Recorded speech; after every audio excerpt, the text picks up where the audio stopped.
everybody, this is Overpass Live. My name is Eric and I make apps.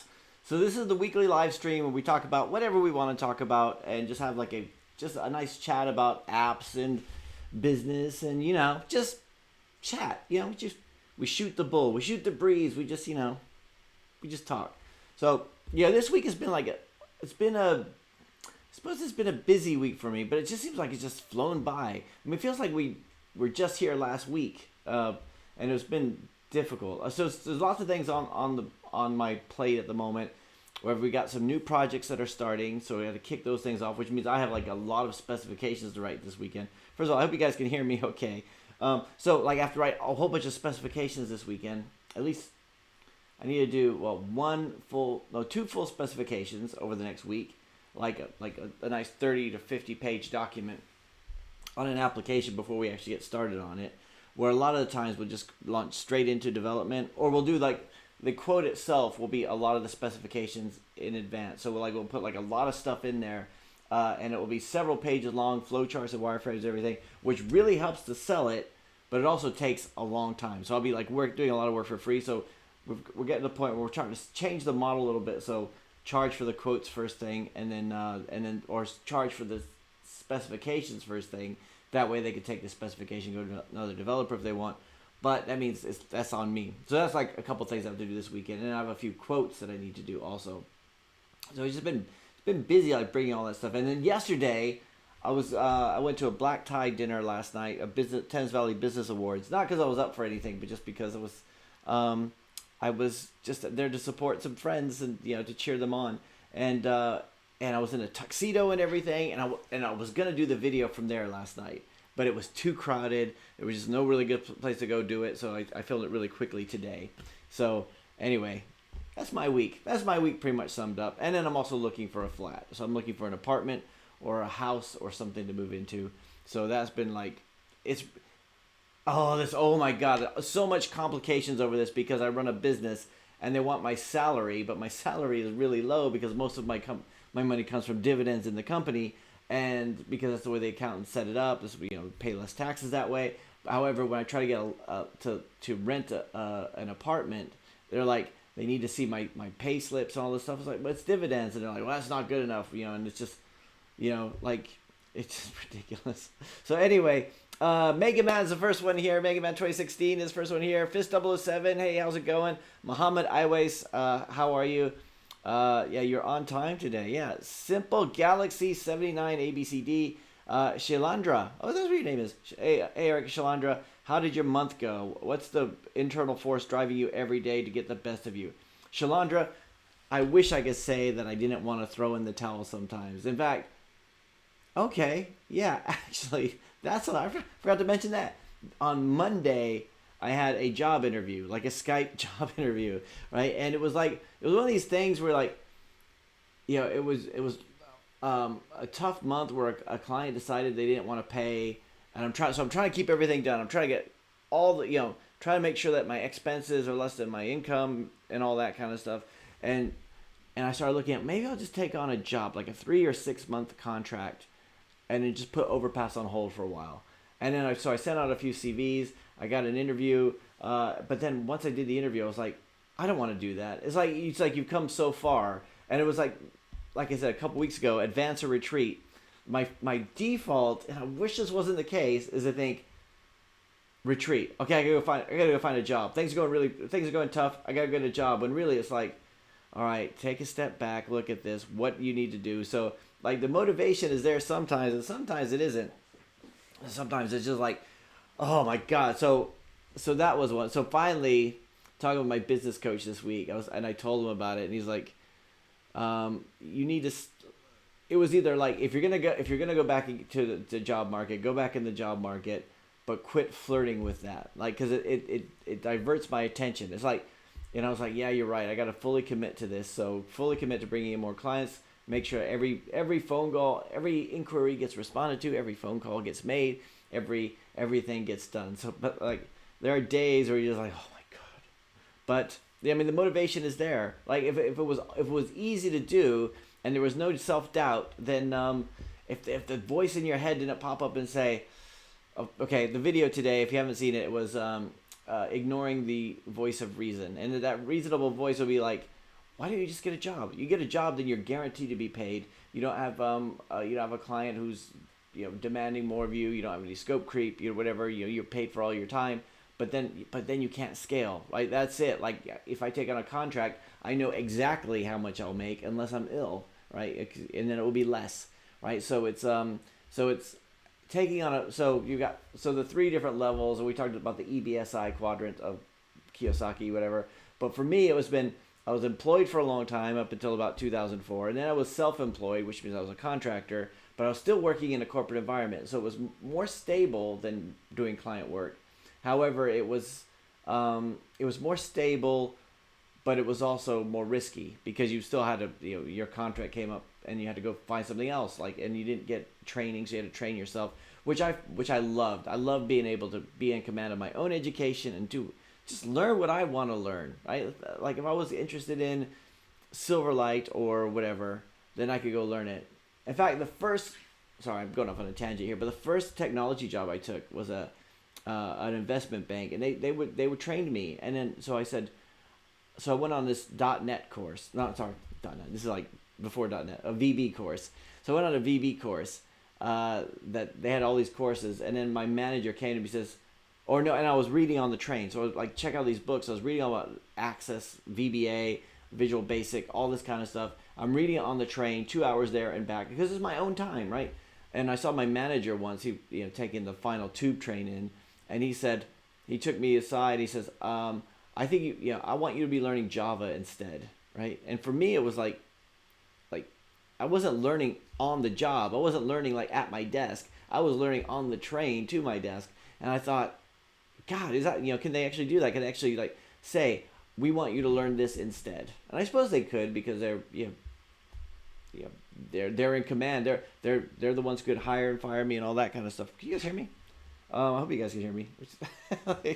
So they could hire and fire me. So like they did have a lot of power over me. And when I became a contractor, it would be like, even though I might be doing a Visual Basic contract in one place, in my spare time I could be learning C# or web or jQuery or whatever the progression was. Or so it was like because when I go to the next contract, I could just say, well, I've been learning this stuff and I could just do it. So anyway, I decided not to take that job. Actually, I don't even know if I would have got it. What happened was, as I was waiting to hear whether or not I got that job, I started thinking, actually, if they say I've got it, then I got a decision to make, and I better commit. So I called them up and said I wasn't going to do it.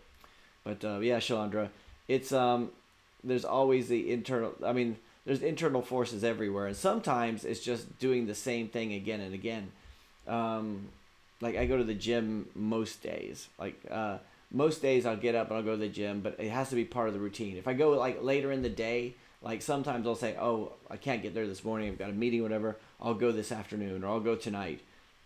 Almost never happens, right? Because motivation drives that. But when the schedule drives it, then it happens. It happens just because it's like, you don't think about it. You're just like, oh, I better get down there. And not because I necessarily enjoy it, especially not when it's leg day. I'm like, I don't want to go work out my legs. I don't want to, oh God, maybe I should skip today. That's always there. But when you schedule it, then at least you know that it's in your schedule, and you just you're the only person you're letting down is yourself. But if you're trying to find time for stuff, it just never happens, and that's one of the big problems I have. Let's see. Fist Double said, can you show us an example document? I don't have an example document. I need to find one that is generic. In fact, I've been thinking about doing a generic, coming up with my own app idea and then doing a specification for it, so I could demonstrate to clients what the specification is going to look like without showing them somebody else's specification. Because we're always under, most of the time I'm under NDA, and to be honest with you, I can't remember what clients I'm under NDA with, so I just don't talk about clients. Like, I have never talked about who my clients are. On my website, I know we should have like a page saying our clients, but unless they leave a testimonial, I don't advertise the clients either. And it's just because I can't keep track of all the secrecy of it all. Oh, I'm like a mafia member. I'm like oh, the thing with the guy. Did you see the guy about the thing? What, the downtown thing? No, the other thing. Yeah, that's what it's like. Muhammad always says, "Do you live stream every Friday?" I think last time you did it a few days ago. Last time, no, it's always Friday. It's always Friday night. Once I did it on a Thursday because I was gonna be busy on the Friday. But yeah, it's always Friday night. And if unless I got stuff to do. Which reminds me, today I gotta leave after. I gotta leave at 6. So in about 45 minutes, I need to get going because I gotta drive to Portsmouth, have Taco Bell, and pick up my son. That's not in the order of priority. I gotta pick up my son, and we're gonna go Taco Bell, and then we're gonna drive him back to Wanted. So I can't be late. Like every so often I get talking, and then I was like, oh my god, it's 6:30. So today I have to leave a bit earlier. But yeah, Mohammed, it's Friday nights. Friday nights at 5 p.m. UK time. I always say 5 p.m. UK time because it says daylight savings time. In fact, Rowena on my team, she'll put out like an Instagram thing saying live stream tonight at 5 p.m. BST, and it's not BST, it's GMT, except in the summertime. But I haven't corrected her yet. Like every week that goes out. I need to remember to tell her that. Adam Major, hey, how's it going? Hey, Adam, how are you? Fistable says, how long does it take you to make it? The thing is, Fistable said, like when you do the specification document, doing it first is easy. So like, let me show you. So normally I'll start with two tools. I'll start with Lucidchart and I'll start with Lucidchart and Balsamic. And Balsamic is stopped working on my Mac because it's old. I mean, I have an old version of Balsamic, so I need to do that. I need to come up with a new prototyping tool. Sometimes I'll do it in Lucidchart, but if I show you Lucidchart here, I'll share my screen here in a second. I'll try to find something that's generic enough and doesn't mention any client names. Actually, let's do one from scratch. So normally I'll start with the diagrams because that's the way that I think. So let's just share my screen. So which is what I'll do. So I usually start with usually I'll start with the architecture diagram, which is usually the same. It's always database. In fact, a lot of times I just use the same one across API. PWA. Well, it depends on the application, whatever. Android.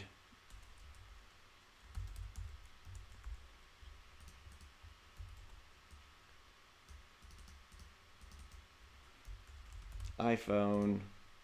And then I just, so it's usually I'll start with an architecture diagram as part of the specification.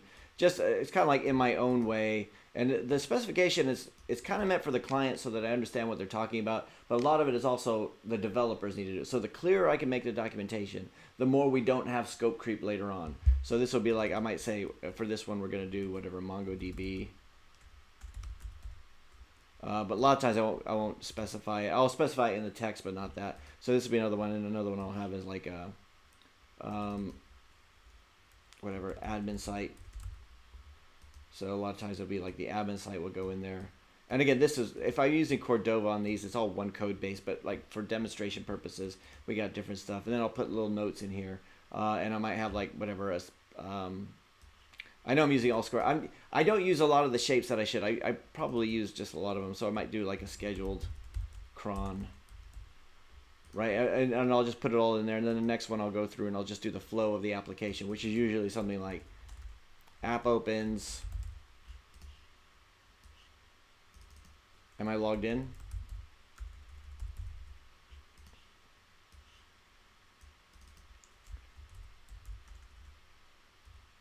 Registration.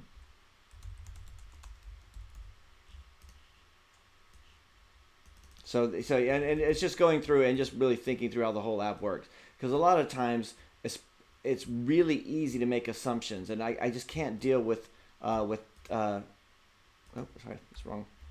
So I can't deal with reading a whole bunch of text where you miss like a word or a paragraph or something doesn't quite make sense. So for a lot of what I do is just, first of all, I'll go through and do all these. And you can do wireframes and everything with Lucidchart too, but that's like, and that's what takes all the time. It's just, basically what you're doing is you're making an app from thin air and you're like defining it. And it's this kind of things where and then you would present it to the client and they might say, sometimes they'll just skim over it. Like it's too technical for them. They don't want to look at it, but I have to insist that they have to sign off on this thing because that's how we know. Like that's how we know how it will work. So if they come back and say, actually, can we change this? I was like, well, no, because it doesn't fit with the flow. It doesn't fit with the architecture. A lot of times I won't necessarily do a database diagram, but I'll use an entity relationship diagram, which is basically the same kind of thing. Just so I can think and that's if it's a SQL based database, I'll do it that way. But you should do it anyway, regardless, even if it's MongoDB. And it really just helps with the developers. So for me, the developers might be working on something for a few weeks or months or, whatever, right? And then the client will come to me and says, would it be possible to do this? How difficult it would be to do this? And if I can look at the entity relationship and the flow charts, and I can think, okay, we should put that step here in this part, right? Just because otherwise it makes sense. Because a lot of times you get clients that will, well, not just clients, anybody you work for, as a software developer, you want an elegant solution. You go from here to here, right? And this is the structure, this is the decision tree, this is how everything works. And then they'll say, yeah, but some people might want to do this, and maybe in the future we might want to do this, and then maybe, and it's like, and then it just gets all mangled. So you want to get all that stuff out as early on as possible, and it doesn't always work. Simple Galaxy Shilandra says, Eric, can I work for your company remotely? I specialize in Android app development, native, and APIs via Django. We're not looking for anybody at the moment. We're always looking for developers. Like, there's always new projects coming on, and trying to find new developers to work on them. But it all depends. Like, a lot of times you can either work with a freelancer through Upwork, not just Upwork. You can work with a freelancer, or there's been times where we just work like with a freelancer, and other times we work with a company. Now with a company, it's more expensive because you got all the infrastructure. They've got bills and management and all that kind of, and marketing and all that kind of stuff they have to do. So if you hire a freelancer, you can usually do it cheaper, but with a company, at least you have that accountability. Like, you could go to a manager and say, dude, where's this guy gone? Why is it not done yet? Why is it, if he's ill for 2 weeks, it's not, somebody else has to go and replace him. And there's nothing worse when you're hiring a freelancer and they just go missing and you can't get in touch with them, or they're just like ignoring your emails, ignoring your Skype, all that kind of stuff. So that's one of the reasons why I work with companies a lot. But again, it depends. It depends on what the task is. Cordfunk, hey Cordfunk, yo Cordfunk, how are you? Making English Fun says, wow, half drunk but happy to be here after so long. Half drunk? You need to commit, man. Well, like I said, I was at the black tie dinner last night. I had a few glasses of wine, so I was not feeling particularly sprightly this morning. So today I didn't go to the gym. I was like, yeah. So, but enjoy. Mara94 SRB says, hello, Eric, I have a question. Is it allowed to sell branded products in your app via PayPal, Stripe, not using Google Play? Have you tried selling branded products, and how did it work out? I've never done it, but the rule of thumb is in-app purchases using Google Play is for digital goods. So if you're using branded products, like say if you're selling shirts or trousers, this is how much I know about fashion. I'm like, the first thing I go to. If you're selling beaded necklaces, and by certain brands, and you actually have a shop, then yeah, you'd probably use Stripe for that. And Stripe does have APK or SDKs.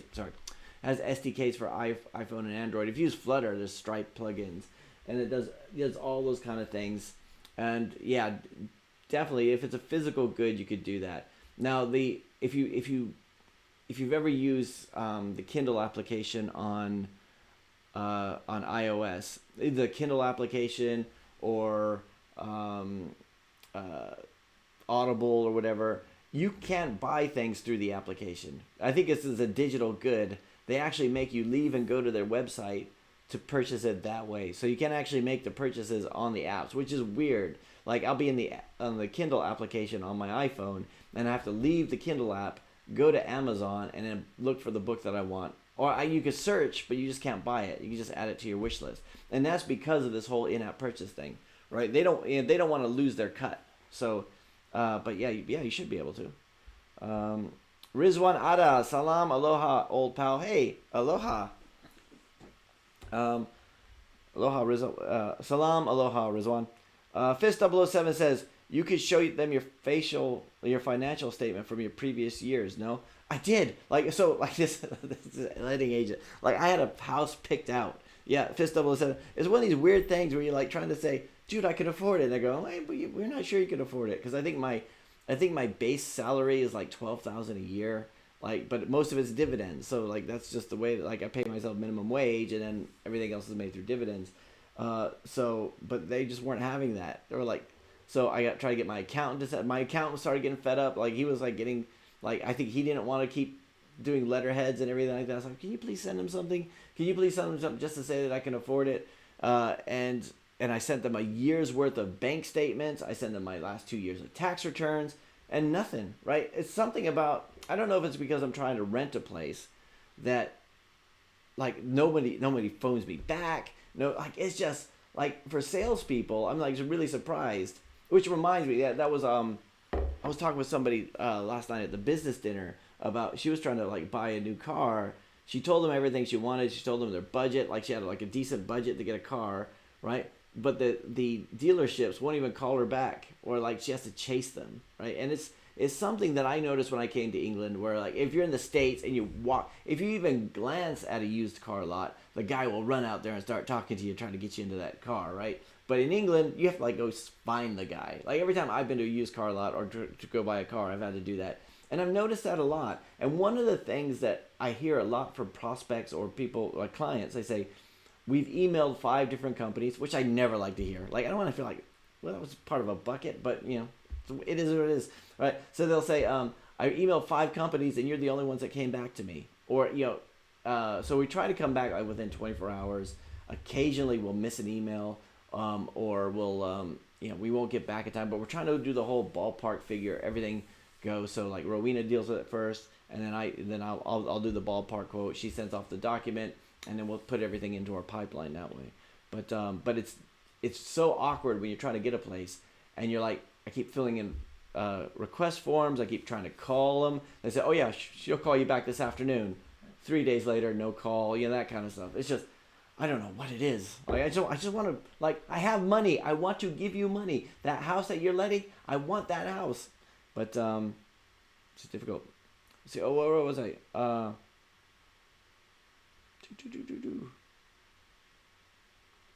Where was I? Making English Fun says, don't throw in the passive income. Don't throw it in. Passive income is a win. That's just it. I also, Making English Fun, I need to get back on the passive income game because I haven't done a whole lot new with passive income. I've been so busy with client work.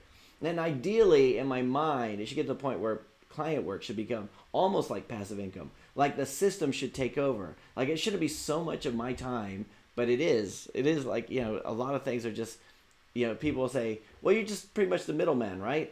It's like, dude, I wish I was a middleman. I'm involved so much in all these projects. But yeah, I need to get back onto just putting some more apps out there. And I'll come in like on a Saturday or Sunday, and I'll work on them for a bit.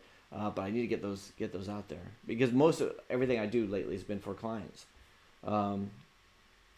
Making English Fun also says, I've just started a website, and it after this first month is making almost as much as the apps. Have you not thought about it? You know loads more than me. Really? Oh, I thought about like having a SaaS application sounds really, really cool. Like it just we did one for a client, and I was just so jealous of the fact they had this recurring revenue, like this payment model. They were using we're using Braintree on it, and that somebody could just register and that passive income comes in. Unlike the apps, like a lot of the payments we do on the apps are managed payments or whatever, non-consumable or managed. So which means that the one-time purchase and then that's it. So USAC Grexior says, please talk a little bit about appads.txt. So we did a video about appads.txt when it came out, and it was very simple to implement. All you had to do was go onto AdMob, download the file that it gave you, or no, it was I think it gave you the text. Put it in a TXT file called appads.txt and put it in the root of your domain, and then verify it through appads. It was super simple to do. I mean, it sounds complicated, but it was easy to do. but you have to have a domain and you have to have a website. Let's see. Fist said you need to find a good SaaS idea. I know. I need to start thinking about that more.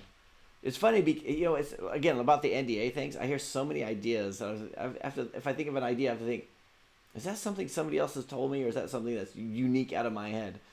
Let's see. Jeff King says, glad to see you're doing videos each day. I look forward to them. Thanks, Jeff. I really appreciate it.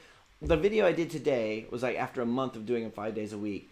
And I know it sounds strange because I just felt lazy. Like last year, like I lost my mojo. It was like the car went, the company moving into a smaller office.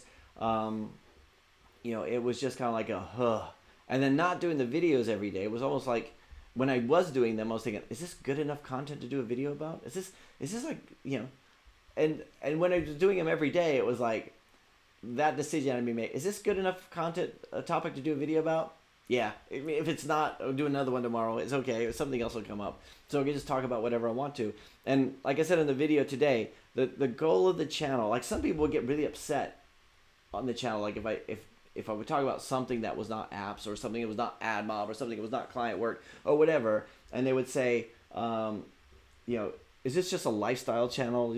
I want tutorials. And it's like, dude, I'm not gonna say like I could do tutorials. I'll do them sometimes. Like if there's something I think, oh, this is cool. This is like appads.txt, for example. Like it's easy to show it. Like it's not, I don't have to go through and set up all the, create a demo project and everything, because people do that really, really well. Like I would be like basically making things that I already see other people doing. Whereas the goal of the channel is to be more like somebody asked, how do I keep coming up with topics?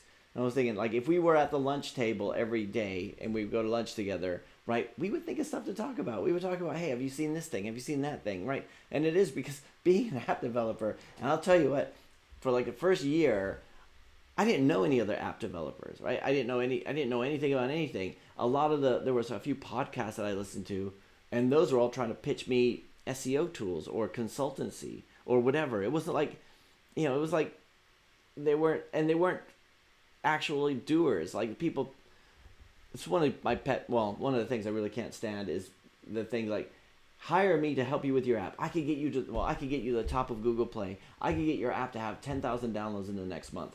You just have to pay me. And you're like, and if it doesn't, then I don't pay you. So no, you have to pay me, but I'm gonna try really hard, right?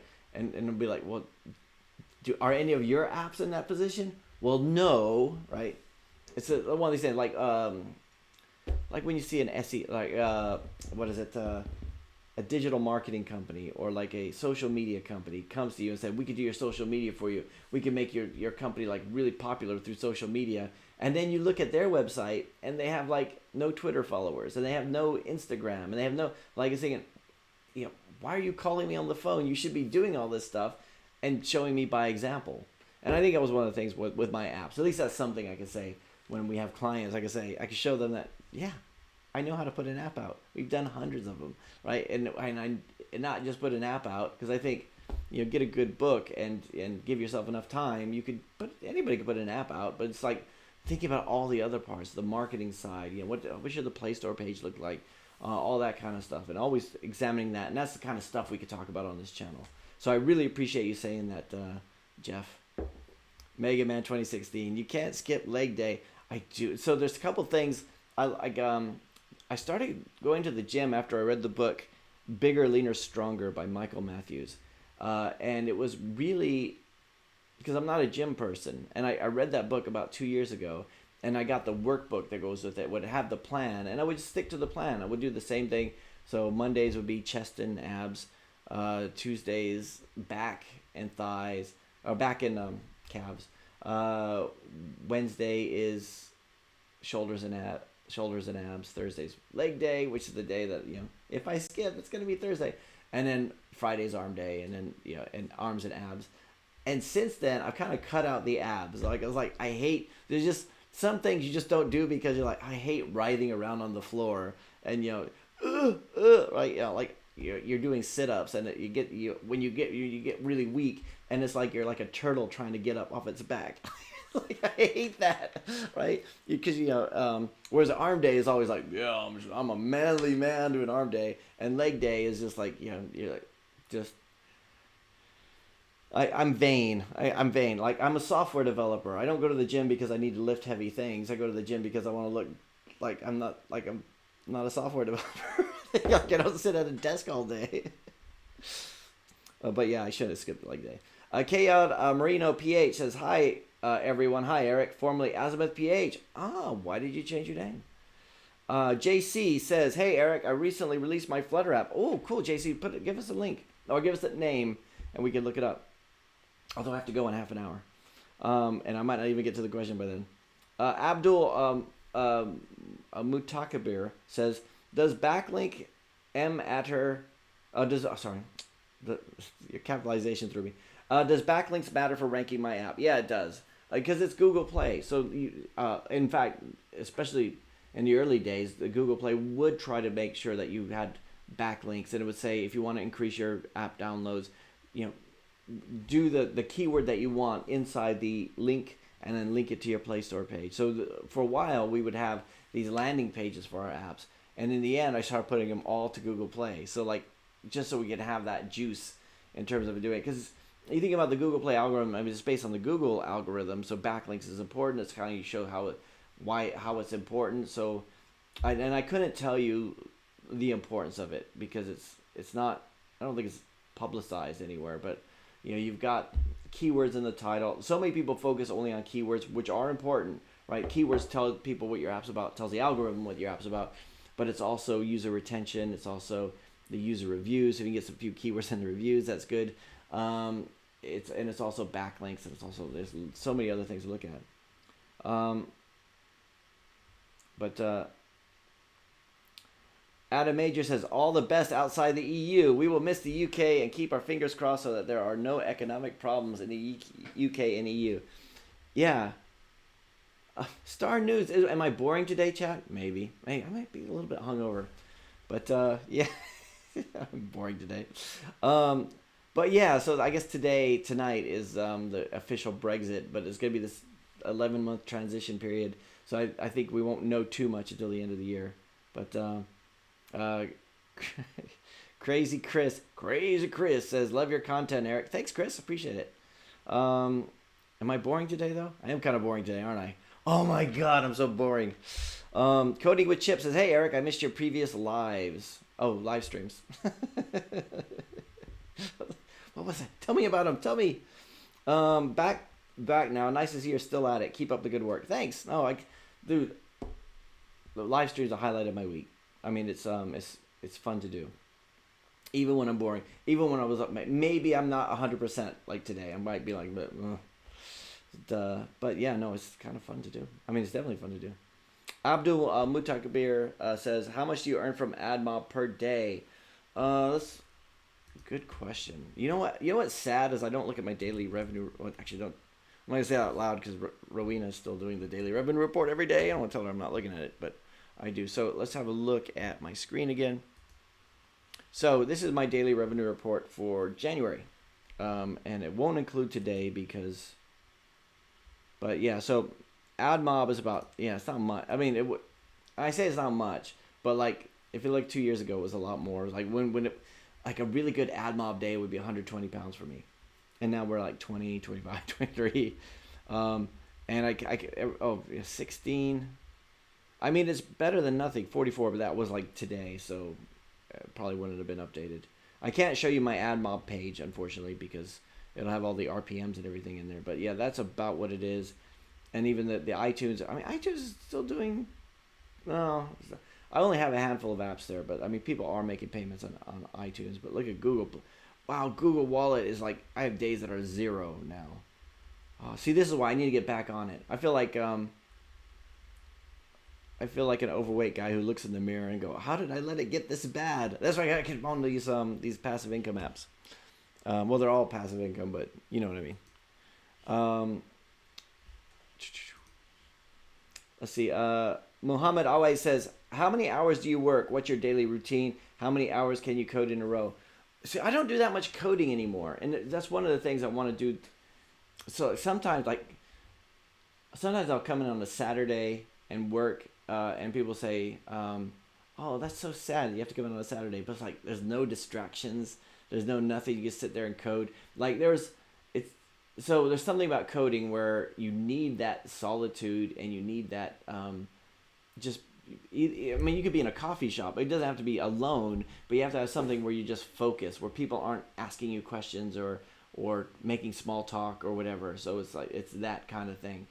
When I was in Bratislava a couple weeks ago, I saw a guy. It was really strange because he was like, it was in a Starbucks in the mall, in the Eurovia Mall, right? Which I was like just sitting in Starbucks, just reading and catching up on emails and stuff. And I saw a guy coding, and it was like I'm like sitting behind him. I put my glasses on so I could see what he was. It was like he was coding in Flutter, right? And it was just like, it's gotten like Flutter's gotten so popular that I have met developers from China who are doing Flutter, whatever, and it's kind of become that de facto language. It was starting to grow the way we did, which is strange because the job interview I had on Monday was a Flutter position, and they were like saying how they couldn't find a Flutter developer.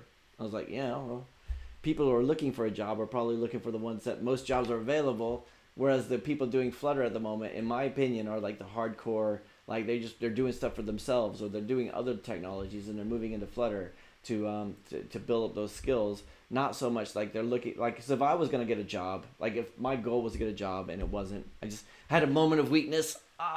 But like if I was getting a job, I would look at how many jobs are available out there, and then I would go for that technology. Like if I was just starting from scratch, but then you got the long tail. So you got the long tail. So like in the beginning, you've got the few hardcore people who are doing it. Like and sometimes it'll never move past that. Sometimes it'll always just be like a small number of people. So like F# and stuff like that. It's like I've never met an F# developer, like functional programming. I know they exist. I know I've seen the code. I've seen the documentation, but like it's not gone mainstream. But lately I've been having a lot of people say to me, like, I'll meet developers, and not through the channel, just like out and about. It's like, oh, I'm a software developer too. What do you code in? I was like, I'm using this new one called Flutter. I was like, yeah, I've heard of it. Yes. So why am I talking about that? Oh, so I was saying I don't code in a row. So my daily routine is normally I get up around 4:30 or 5. Ideally, it used to be earlier, but now I'm trying to keep it so that I get at least 6 hours of sleep. So I'll get up and I'll make coffee. Usually at that time of morning, the cat will say, wants to be fed, but I'm like, it's too early. It's not, not yet. So I just gotta, kind of sneaking around the kitchen as I get a cup of coffee, and then I'll at that point I'll do I have this worksheet that I do, which I didn't do today. In fact, let me show it to you. I'll show you this. So I set up, like, years ago, I set up a Google. It's like if you want to learn Google script, here's a good project for you. Let me just do. Every day I get an email with a Google Doc on it, which is for me to fill in. And some days I'll do it. Well, most days I'll do it. Like, as part of my morning routine. Today, like I said, I was out last night, and I didn't do it. So if I show, so every day I get this worksheet, which is basically a mail merge. There's nothing embarrassing on this, is it? So, and over years, so I've been doing this since 2015. And every day, and it was based on Grant Cardone. He says he writes his goals down every day and every night. So I'll get this in, and because I carry around notebooks and stuff, but like a lot of stuff is really personal. Like it's like I wouldn't want other people to see what my goals are, because they're mine. Like it's like I don't want to be mocked by anybody. So I used to have like the 5-minute journal and stuff like that, but it's too hard to sneak that thing around all the time. So I'll get this. So I have a Google Sheet script, which will take the template. It will merge in the date.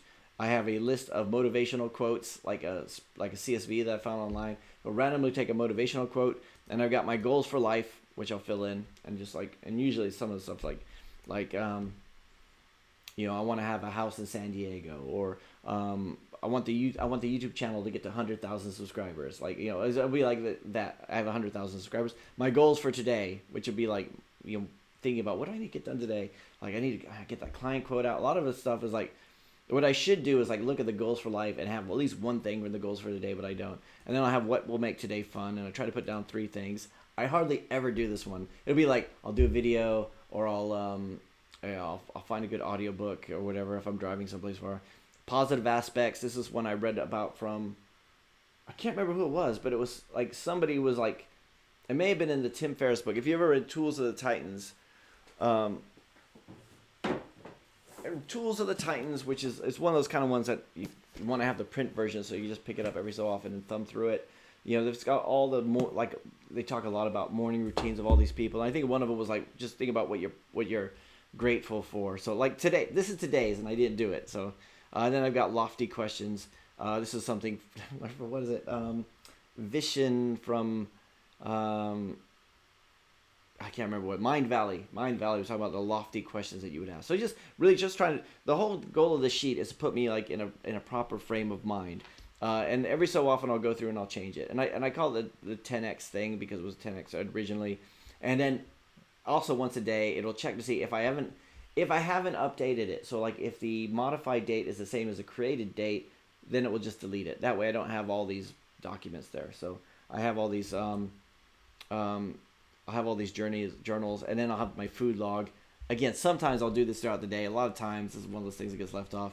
And then I have the evening section, which again, it depends on the evening, whether or not I'll go through like what was cool today, write the goals again, what are the positive aspects, and then do like a little summary of the day.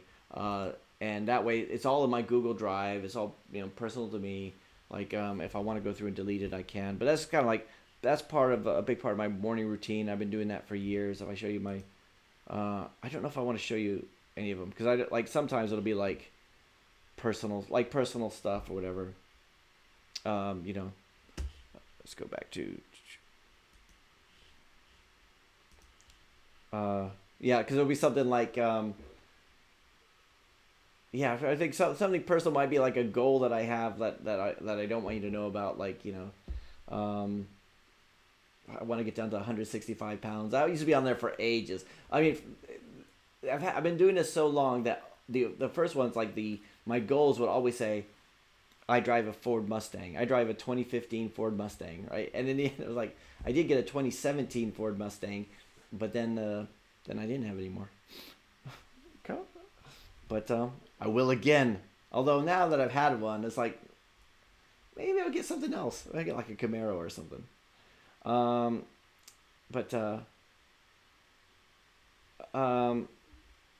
also rebel when doing UML charts. This is it. I find that I really got into Visio was I think about the processes and how things work. And I know a decision, the triangle, the diamond and all that stuff. And it's really, but like, if you get too complicated with UML, like you'll give it to, and nobody could read it. Like junior developers can't read it. Business owners can't use it. Only developers of your own caliber will understand what it is. So you're basically, and if you don't have anybody that, you're basically creating documentation for nothing, that's the job of a project manager. The job of a project manager is to create documentation that nobody reads, not as a developer. Abdul Mutakabir says, how much do you earn per day? It's not so much per day. Oh, I showed you that already. Cycling Report says, Mr. Eric, let it flow, pal. What does that mean? Let it flow. Let it flow. I have to go to the bathroom. Let's see. Adam H. says, Abdul, a few weeks ago, Eric shows full information about AdMob for 2019. Yeah, that's true. Please search videos list. Yeah. And taha, whatever that means. Taha, taha, taha, taha, taha. I'm not even going to remove it. I'm going to leave it there. January, thanks, Adam. Yeah, it was January, 10th of January. I did do my annual, here's how much I made. And it was like, so just, Abdul, just so you know, I did like my revenue report, and it was all like, I was making a lot more, but now I'm making less. But what was so inspiring about it was so many people were like, I'm making so much more. Like they started after me, way after me, and they're making a lot more than I did, which makes me think, I need to get off my ass. I need to get off my ass and start doing stuff. Joe says they now have an I Make Apps campaign. I know. I got an email about that today. It was not. I think it was in the Google Play. We probably all got the same Google Play updates. and I saw that, and it was actually there a couple years ago, and I remember thinking a couple years ago, like I thought it was unique when I said it. Like I started saying it just like I make apps, and it was like, and I was like I don't say I build apps, or I'm an app developer, or I'm an app architect. Or I said no, I make apps, because it's like it's what I do. Like I just make apps. And then you see all these campaigns and everything, and you start watching them, and they're like really well polished. And I was thinking, I've been saying that for ages, but let's see. Cordfunk says I'm not sure. Oh, where was I? I'm not sure Flutter Stripe plugin is supported by Stripe themselves. Yeah, it might not be. Let's see. Adam Major says, please write in English, not Arabic here. Yeah. Yeah. I mean, I won't read it out, I guess, because I won't, so I guess you could. But if anybody wants to translate, go ahead. Ideally, do it in English, just so we know. Shalandra says, see, I remember Shalandra, right? Simple Galaxy 79 ABCD says, Eric, I want to hear this loudly. Hi, I'm Eric, and I make apps. Hi, I'm Eric, and I make apps. Like it? Lots of S's. Mr. White. Hey, how's it going, Mr. Hey, how's it going, Mr. White? Cordfunk says, I can't tell how many times I've tried buying ad spots from creators directly without any response. It's like even a 1 out of 100 even responds. Yeah, it is weird. Like having no response is just rude. Occasionally so actually some of you guys might be like, dude, I emailed you, haven't responded. But it's in my action folder, and it's like I will respond.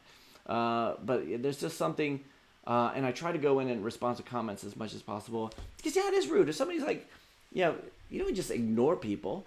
I mean, like, and especially the woman I was talking about too last night, who's like, she was like wanting to get like a nice car, right? And she like had the budget for it, but she was like, the way they would look at it, like it's almost like the salespeople are making a judgment about how much she could afford, right? Which is terrible. Like, I mean, as a business person, you have to kind of use your time wisely. So if you think somebody's wasting your time, then you have to tell them that. Say, well, this is going to cost this much, and you have that much, and all that kind of stuff.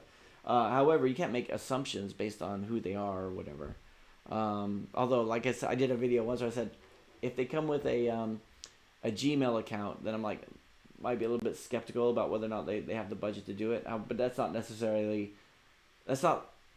a hard and fast rule. It's just one of those red flags where you think, see, and yeah, somebody emailed me yesterday with an AOL account. I thought, wow, that was retro.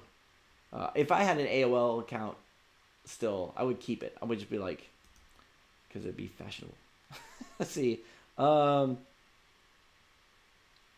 Okay, so Making English Fun says, makingenglishfun.com, a serious redesign, 30,000 visitors a month so far. Let's have a look at that. I'm interested in this one too. Let's see.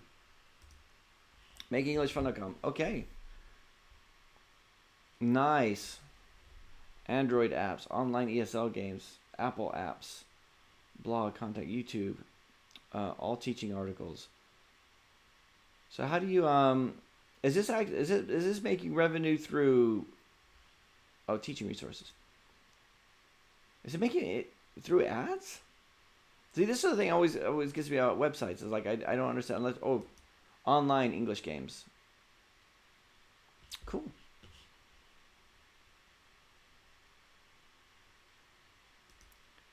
Eric is boring today. Eric's boring today. Mr. White says, if I have a mediation in AdMob plus Facebook plus Unity ads, then AdMob puts limits on my account. If the app requests an ad, does the other networks be fulfilled by the ad or not? The way that it should be is the one that has the highest bid should be the one that gets shown. That's the way that it should work. Let's see. Kamlesh Gorizia says, will Flutter replace React Native? I don't think it will. I think it'll still be. I think React Native will still be around. Oh, by the way, if you're looking for a job at the moment, loads of React Native jobs out there. It's like lots of companies are looking for React Native, and I think in like a year's time, a lot of companies will be looking for Flutter. But I don't think anything will replace anything. But because I think if you're like a React developer, like a web React developer, then it would make sense just to go to React Native because you know that how all that stuff works, and JavaScript developers can move into it. So I don't think it will replace it. We have so much out there. Like one of the things is like I've never ever coded in Python, and I know it's been around for years, and people are like they're doing apps with Python, and it's like it's in vogue, right? And it's like because I don't know any Python in my mind. It's like the big ones are JavaScript and Dart and whatever, Lua, whatever. Like I could think that's what most people use, right? But the reality is there's like loads out there. Like nothing's replacing anything else. Because there'll always be some developers there, and there'll always be legacy projects. So like if you were a React Native developer and everybody moved to Flutter, you would still have all these legacy projects that need to be maintained, and So Leo Fonseca says, have you tried selling an app to an enterprise as a turnkey solution specific to their business? Any hints or tips? Do I charge upfront or do I give them a trial period? Thanks for your channel. This is something we've done most, Leo, to be honest with you, most of what I've done has been project-based work, which is not, it's not very scalable because there's no recurring revenue. Like if I had a SaaS project, it would be recurring revenue. But when you do a project-based work, it's like, the analogy I think is like Tarzan swinging from vine to vine. Like you're hoping that next vine is gonna be there, or Batman, or whatever, the Spider-Man. But like so that doesn't work. So, but we do have some projects where we it requires a bit of initial investment on your part. But what I would do is charge a subscription. So do it based on users, and that way you maintain the infrastructure, and then that way you have a subscription-based thing, and you can easily reskin something for them. So let's say if you. But you would have to get them to set it up on their accounts, because if you try to set them all up on your own Apple account or your own Google Play account, Google Play you might be okay, repetitive content policy, and maybe, but only the Apple side. So part of like our process is like I have a bunch of links. Like I didn't create the articles, it's just articles on how to set up an iTunes Connect account. In fact, I should update that one now. It's called App Store Connect. And then how to set up Google Play. So I'll send that off to them, and the clients will set it up. And then they grant me access. So my tutorial is like how to go into go to users, go to add my username, and grant me admin access, or grant me whatever app release manager access, and then you make sure that you get access to everything there. But yeah, definitely, I think that's a good idea, Leo, because but yeah, release it under there. It's like, let's say you had, let's go back to my diagram here. Which I was doing here. So let's say you had, let's get rid of schedule cron, but let's say you have your API, your admin site. They all have a branded admin site. So like you wouldn't necessarily have to repeat that one, but like let's say if they log in, let's say you have one for a company. Let's say you do one for Pizza Hut, right? So Pizza Hut logs in, they should see like Pizza Hut branding, whatever. They could go through and administer their site, send off users, whatever, and then they could download the links from Google Play or the App Store, or they could download the applications and log in. And these would be the ones that you released. Like every time you brought on a new client, you would set them up here, do a little bit of reskinning there, but ideally it would probably just be like CSS types of stuff, maybe like an icon, like you would like a WordPress site, and then this would be the one that you would just, it would be almost like all designer work.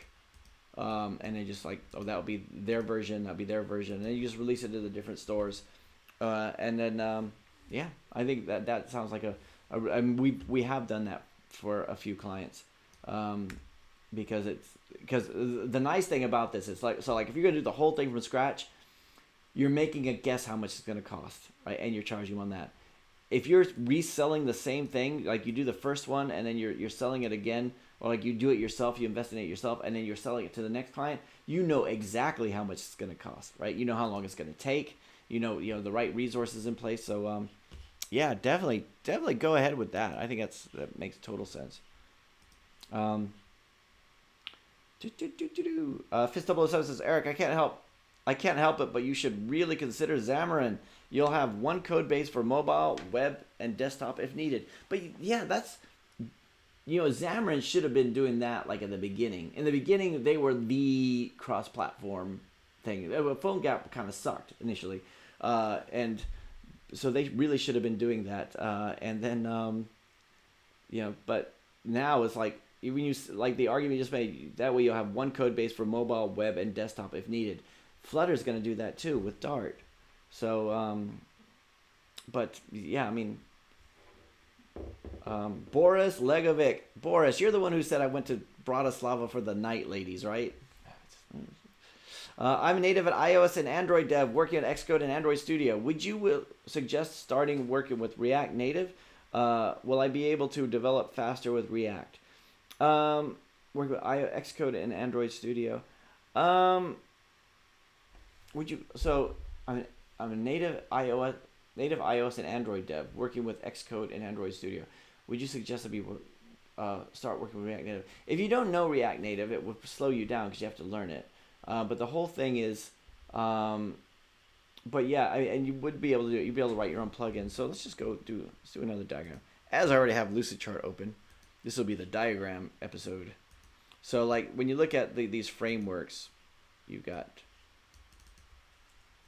iOS,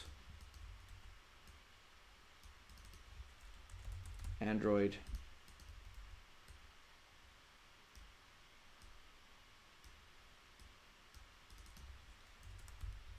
framework,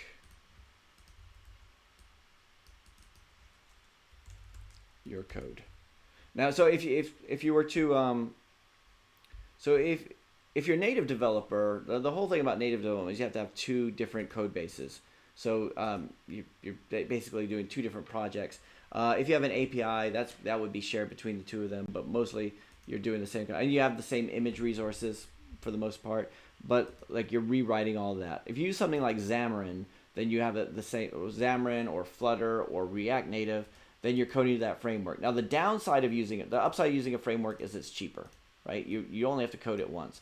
The downside is a lot of the times a framework will only include things that are common to both platforms.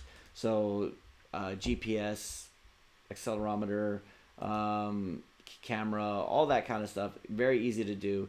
And and then you have plugins. And if they don't have it, you have the little plugins here, which you can either write yourself or find. So like we have we have a application that does a UDP connection to a construction equipment, and we had to get a plugin for that, and we had to modify the plugin slightly. So so you would have that. So as a native developer, you could do whatever you want, right? You don't have to think about it.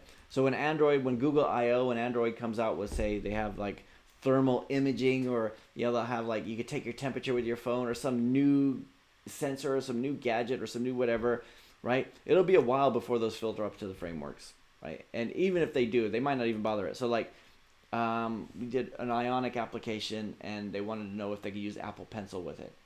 I was like, yeah, we could kind of do it, but it wouldn't really be pencil based. It would be more like just drawing on the thing, because we couldn't find a really good plugin. I mean, you could find plugins for the one of them, but that's a downside. So it might save you time just being able to write your own code for both at the same time. But if you have to learn that whole thing over again, then maybe you'd just be quicker to do it through the different stuff. Let me know if you guys disagree with me. Let me know if you think I'm talking out of my butt. Let me know if you think I'm boring today. Let's see. Yes. And I didn't go there for the night, ladies, Boris. Leandro Gambasino says, Tim Ferriss books are my favorites. I think every entrepreneur should read The 4-Hour Workweek. Yeah, I read that thing back in 2006, like when it first came out. And some of it I think is a bit hype. Like some of the stuff he would talk about, I was like, yeah, it sounds good in theory, but you can't. Like all the stuff about outsourcing, and make it sound so super simple. If you ever outsource anything, it's not as simple as that. But it still gets you trying new things. Oleg, yeah, proper UML is too much cognitive overhead. I agree. Like you might as well just code it. Like if you're gonna be really extravagant. Oleg, hey, how's it going? Leo says, and it might be overkill for what's needed. Good PM line there. I would always, like when I was working in corporate environment, it would always be like a PM, a project manager, who was just like trying to show their value. Well, it was kind of strange because it gets to the point where, dude, we just need to code this thing. We just need like, I need you to leave me alone so I can code this. But a project manager with nothing to do are like, how's it going? I'm like, would you say you're 80% of the way done or 90% of the way done? Would you say you're 82% of the way or 83% of the way done? Right? And it's just like this constant, like, quit bothering me. Let me do what I need to do. Right? Your part's done. Right? Your part, go talk to the clients. Like, if you want to make yourself useful, why don't you go get the coffee? But no, because they're above you. Or at least they think they are. So, so like so many times project managers are like sitting there like, oh man, I was working on this document. It's like 120 pages. They're like, oh cool, yeah, well, awesome. Like, I ain't reading it. It was like, or they'll change documents and then not tell you what the changes are. And I once had a project manager who gave me a printed out Microsoft project like Gantt chart, and so I'm going to it, and I'm keeping the schedule, and then she asked me, and she says, no, it was on the G drive. The G drive has the updated one. I was like a new contract. I didn't know there was a G drive. I didn't even have it mapped. It was like, it was just bad communication. Oleg says, what new apps from Overpass apps in the market this year? Dude, I need to think about it, Oleg. I need to get on it, right? That's what I'm telling you guys this so that I keep myself accountable. But, it's like, I just don't know where I'm going to find the time in the week. Could stop doing videos, I guess, but, that's too much fun. I don't want to stop. 4-hour work week. Leo says, 4-hour work week. Yeah, I did. And try writing 40 hours of code in 4 hours. 4-hour work week works for people who have office jobs and do a couple of hours of work a day. Real work. Yeah, I think it's, Leo, there's a lot of that book where it talks about, make sure you can work from home. And that way you can hire somebody else to do it for you. A lot of that stuff was like, ultimately, because it's not about the amount of hours that you put in. And if you've ever worked in a corporate environment, there's people who are working late and they're just sitting there because they're just like they're really macho. God, a lot of times it's been me, the ones that are working late, like because they're all macho. Oh, I gotta get this thing done. This 120 page document that nobody's gonna read isn't gonna write itself. All right, so they'll sit there and they're working away as part of the macho thing, and then but then you just see them goofing off all day, or they're like taking longer lunches, or they're having frivolous meetings, and you're just like. It's the production, it's the output, and it's so strange the way it is. The longest time with my team, we've had this. The friction would come for the fact that I'm paying them based on their time, so like an 8-hour day, and I'm not sure if I'm getting 8 hours worth of productivity out of them, or if they're actually working the 8 hours, and really it should be. I should and finally I had to start thinking. I actually have to look at it like in terms of. Them sitting there and actually putting the time in. And we use stuff like Time Doctor and all that stuff, which took a screenshot, which was just so creepy. I hated using it. I hated, but really it should be the production. Like, what can you produce in that amount of time? And if somebody's not able to produce in the amount of time that you're paying them for, like, what you think is reasonable, then, then there's an issue. But a lot of times I had to stop being so anal about all that stuff. 4-hour work week helps you mitigate all the non-productive activities aside from the real work. Yeah. For me, I'm trying to get. I wish I could just like check email once a day, but it just builds up so fast. EK says, being sentimental now. How was it driving in the Mustang? It was my dream. This is my dream car too. Until I got old. And now I find them ostentatious. Yeah, you know what? It was a nice car. It was because it was brand new. I never had a new car ever in my life. So it was brand new. Had all the features. DAB radio. All the nice cup holders everywhere. The Android Auto, and then when I switched to iOS, the iOS Auto, which is way worse. iOS, their iOS car thing is not as good as the Android Auto. So all that kind of stuff, and it was cool. And I drive, and it was really popular with older guys and young kids. Like they would stop and watch, and like two guys would be standing on the side of the road, and I'll drive past, and they'll just stop talking, just kind of watch the car go by, and it was in some ways that was cool. In other ways, it was totally the opposite of. Like, I like to blend in. One of the problems I find with being in England as an American is, like, I find it difficult to blend in with my accent. Like, as soon as I say something, people remember me. Well, depending on where I am, like not in London, but like in smaller towns. Um, so like when so you drive this really nice car and people are watching you, and you have to park and get out with them watching you, and you know they're making a judgment about whether or not you're deserving of that car, and that's one of the things I don't miss about it. But it was a really nice car. I definitely want to get one again. Um, but it was like every time there was a bad month in the business, I'm thinking, like I'm struggling, like, okay, I gotta get going, and I've got this like ridiculously nice car. Or you go meet with a client and you drive up in this ridiculously nice car, and you're like, thinking, are they not gonna think I'm gonna, overcharge them or something. The new Tesla Roadster, even sweeter. Yeah, I saw I was with Riff at a few months ago, and we went to a Tesla dealership. I thought nothing about Tesla. I thought Tesla, what? And I sat there in that car, saw that giant screen and self driving and everything. I thought, oh, this is awesome. This makes the Mustang look old. Um, and my fear when I did get the Mustang was that like it would be like when I finally bought a nice camera, like not the kind that clicks and zzz, zzz, zzz, zzz.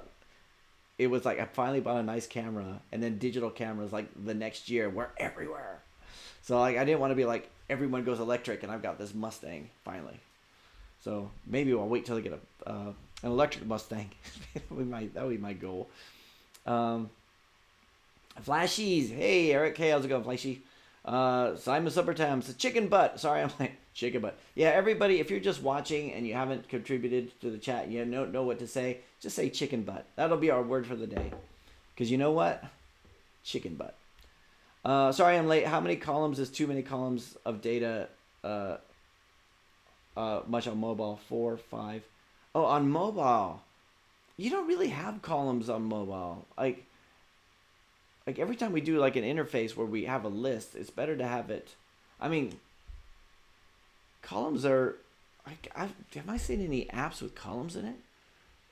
Because yeah, you're right. Because the text would have to be too small to be able to read. So a lot of times we'll do the card type thing. So a card, and then have the data spread out and in that way. So it's kind of like nicely done. But let's see. Flashy says, I have been building a web application for the past months with vanilla.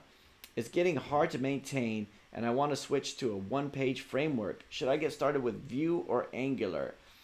Considering I want to make an app out of it someday. Well, if you use Angular, then you should be able to put it into Ionic. Vue, you might be able to do that with Cordova and Vue also, but there'll be a lot of documentation on Ionic. However, I've looked at Vue. I've some of our projects are done in Vue, and I've gone into it and see how it works. But I'm not a Vue guy, so I'll let somebody else answer that one. Let's see. Yo mama. Yeah, say you mama. Yeah, yo mama or chicken butt. Just see if you guys pay attention. Diapisode. Oh, diapisode. The diagram episode. Yeah, the diapisode. I thought you were saying, I was thinking diaper. For some reason you said diapisode, I was thinking diaper. Or nappy, as they're called here. Leo says, okay, great response regarding skinning. I want to sell it as a service, not to give them my code. I totally get it. You release it and you maintain the code. Like you give them a compiled executable. Subscription service. Bill them monthly? Yeah, screw it. Bill them monthly. I think that's the kind of thing. Leo, once you build it, I think that's where you're going to start to massage it a little bit. So if you do annual billing, so like if you maintain the code, you own the bug fixing. Yeah, you do all that kind of stuff. You do the support. But yeah, I think that's the kind of thing you have to play for. I think as you approach each corporate client and you say to them, because you could say like you just set up a pricing page and they come in and fill it in themselves and do all this stuff. But I think more likely, especially if you want to get into bigger companies, you're going to have that meeting with them and you go in there and say, okay, so normally it costs. I mean, and when you do based on user, especially like in investment banks, we would have like these LMS platforms that with these vendors, they would come in and they were charging per user, and it was like ridiculous, like £200 a month per user. It's like something ridiculous. But if you were to go in and say, for 500 users, we'll charge you $2,000 a month. But if you do it yearly, it'll be $10K or something like that. I think that would be whatever. Like I think it would be kind of that thing because you'd want to make sure you'd probably want to do it so like normally it costs this, but for you guys, because I like your face, because I like the way you wear that tie, sir, I'm gonna give it to you at a discount. I never talk like that. I wouldn't talk like that, but yeah, you want to leave that. I think if you did it like, and this is,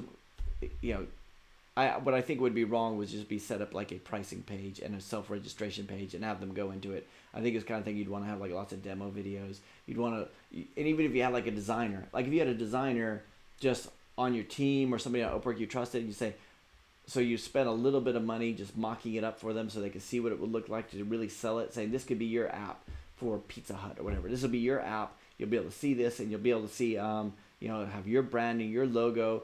That way they can actually see it being used in their mind. John Mullen, yo mama. John, you're the person, I think I have like 3 emails of yours I need to answer. Sorry about that. Simon says, so I'm gonna quit because of the PM bashing. Got beat up for saying I need an update somewhere near the 50% complete mark the other day because the developers never know how complete they are. Let's try harder. Dude, you know what it is? Okay, so now mostly what I'm doing is I'm trying to being a project manager, and I think it's just because I've worked with so many project managers that I'm trying to push these projects through. So a lot of what I'm doing is where are we with this? I've got clients that are coming with stuff. I'm trying to keep it from becoming a change request, where we have to pay more money for it. But at the same time, I'm also trying not to piss off the developers, because I know when I say, you know how I asked you to do this thing, you know how the client asked for this, we want to change it back to the way it was before, and that's a lot of that stuff is just oh, jeez, right? And I know because as a developer, you've been on that side too.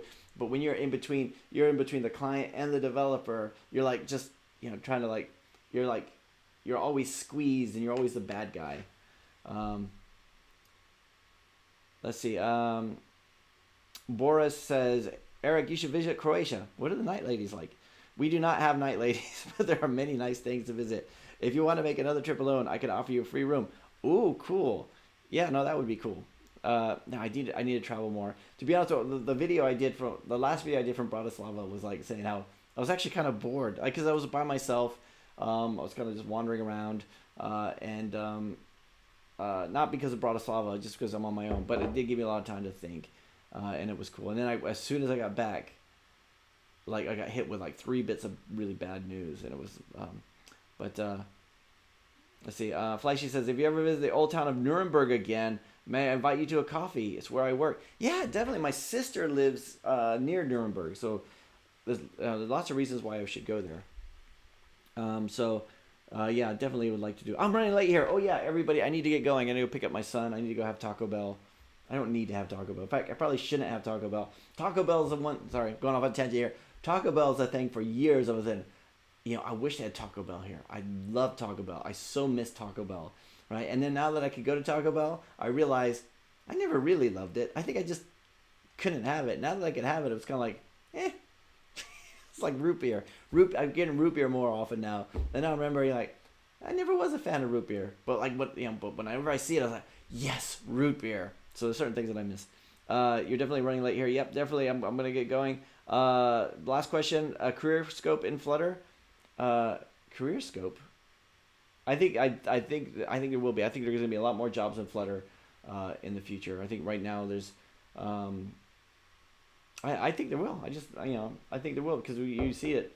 There was a time when nobody was hiring React Native, and now everybody's hiring React Native. So anyway, everybody going. Thanks very much for joining the live stream. Thanks very much for liking and commenting and subscribing and all this stuff. I got to get used to saying that stuff. And thanks for everything. Just thanks for everything. Just thank you. All right. Thank you. I guess have a great weekend. I'll see you guys on the Overpass Insights on Monday, and which I haven't done yet, so I don't know what it's gonna be about. And then we'll do the live stream again next Friday at 5 o'clock GMT. Sorry. Talk to you guys later. Have a great weekend. Bye.